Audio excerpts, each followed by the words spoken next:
పింఛన్ల వెరిఫికేషన్ అనేది మొదలైపోయింది. అది కూడా దివ్యాంగులకు సంబంధించి దివ్యాంగులకు ఇచ్చే ఈ సదరన్ సర్టిఫికేట్ ఏదైతే ఉంటుందో దాన్ని మళ్ళీ పునఃపరిశీలన చేస్తున్నారు. వైసీపీ హయాంలో చాలామందికి 100% లేని వాళ్ళకి కూడా 85% పైగా వేసేసి వాళ్ళకి ఎందుకంటే దివ్యాంగుల్లో పూర్తిగా 85% పైగా ఉండి వాళ్ళు లేవలేని పరిస్థితుల్లో మంచానికే పరిమితం అయిన వాళ్ళకి రాష్ట్ర ప్రభుత్వం నెలకి 15,000 పింఛన్ ఇస్తోంది.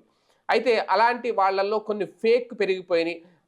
ఈ సదరన్ సర్టిఫికెట్లు కూడా ఫేక్ సర్టిఫికెట్లు వేసి లబ్ధి పొందేశారు. వాళ్ళందరినీ అనర్హులుగా గుర్తించి నిజమైన అర్హులకి ఇవ్వాలి అనేది రాష్ట్ర ప్రభుత్వం యొక్క ఉద్దేశం. ఆ దిశగానే ఆల్రెడీ మొదలైపోయినాయి. వైద్య బృందాలు తనిఖీ చేస్తున్నారు. సదరన్ సర్టిఫికెట్లు ఒక రకంగా రీవెరిఫికేషన్ చేస్తున్నారు. వాళ్ళ వైకల్యం ఎలా ఉంది, ఎంత పర్సెంటేజ్ ఉంది. ఒకవేళ 85% కన్నా తక్కువ ఉంటే కనుక వాళ్ళని అంటే 85% తక్కువ ఉండి వాళ్ళు మామూలుగా తిరగగలిగే పరిస్థితిలో ఉంటే కనుక వాళ్ళకి ఇప్పుడు ఇస్తున్న 6,000 రూపాయలు పింఛన్ ఏదైతే అది వర్తిస్తుంది. లేదు వాళ్ళకి అన్ని సక్రమంగా ఉండి 85% పైన ఉంటే కనుక 90%, 100% వేసేసుకుంటున్నారు కొంతమంది.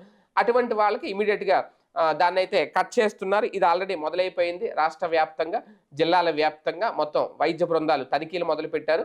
మేబీ వచ్చే నెల పింఛన్ తీసుకునే సమయానికి దివ్యాంగుల పింఛన్లు తీసుకునే వాళ్ళ సంఖ్య కూడా తగ్గే అవకాశం ఉంటుంది. ఒకవేళ మళ్ళీ అర్హులను యాడ్ చేస్తే ఆ జాబితా ఏమన్నా మేము వచ్చిన తర్వాత ఎంతమందికి ఇచ్చామని చెప్తారేమో చూడాలి.